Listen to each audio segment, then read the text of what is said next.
Welcome into the Beat Sessions. I am your host, Mitchell Weary. We're looking at the brand new record from Quicksand entitled Distant Populations. They released that on August 13th. This is their fourth studio album and follows 2017's Interiors. And before that, it had been 22 years since we'd heard from Quicksand. Their last album before that was 1995's Manic Compression. And then the band broke up shortly after that. There was a tiny reunion in the late 90s to tour with the Deftones, and then another breakup. And really, it's any wonder that these guys are still together making music when you consider all the different factors that have come into play and the decision that they could have made to just shelve this thing. But thankfully, they've stuck it out. They've stayed together.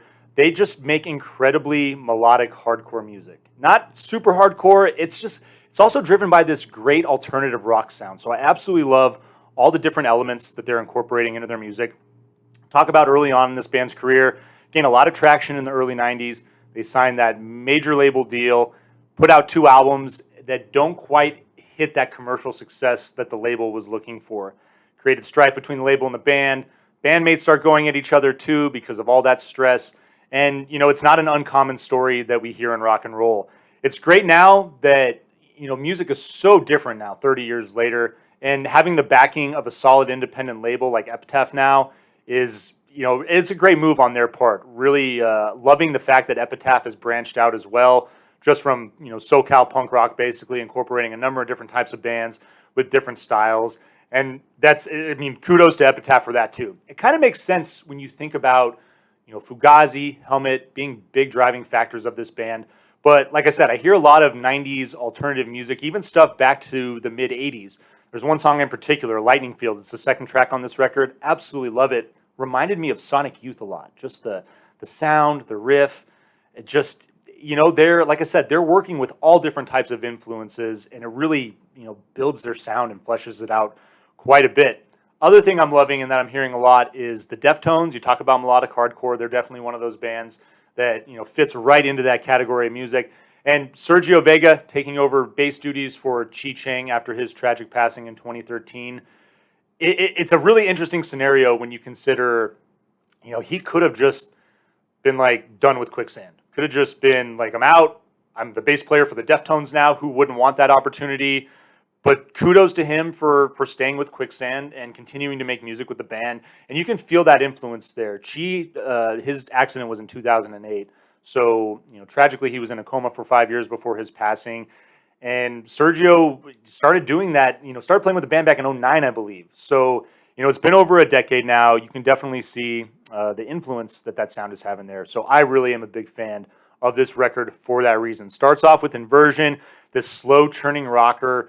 Think of Deftones. And on vocally, Walter Schriftfels really just reminds me of Perry Farrell a lot from Jane's Addiction. When Jane's Addiction gets really, really heavy, there's a lot of similarities that I'm seeing in Quicksand. So I'm loving that element of their music on this record. Lightning Field, that second track comes into play. Colossus, just hard rocking, this 1/4/5 blues riff that just big churning guitars, builds into this airy finish, and then just this small coda, you bring that heavy riff back in, the track concludes. I love it.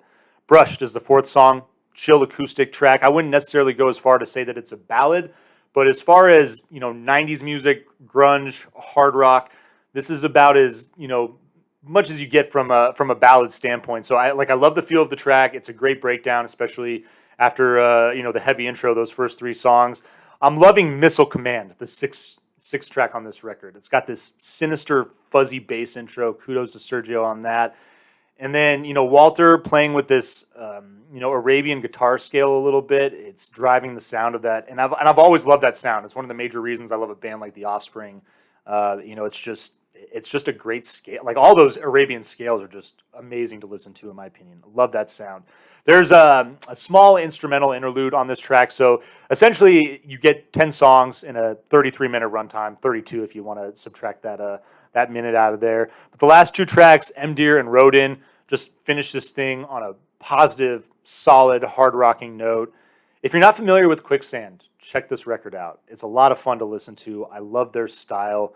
Kudos to them again for just sticking it out over 3 decades to get to this point and to continue making music. Very unlikely. I think it makes this album all the more special. And so, of course, I'm going to give it a vinyl, please. Sadly, the vinyl is not available until September 25th, I believe. Yes, September 25th. And so we're going to have to wait a month. But in the meantime, stream this thing. Check it out. If you're a rock and roll fan, this might be the record maybe that you were looking for this year. Pretty damn good. Please like this video, share it, subscribe to the channel, and check out the live show when it returns on September 12th. And we will see you next time on the Beat Sessions.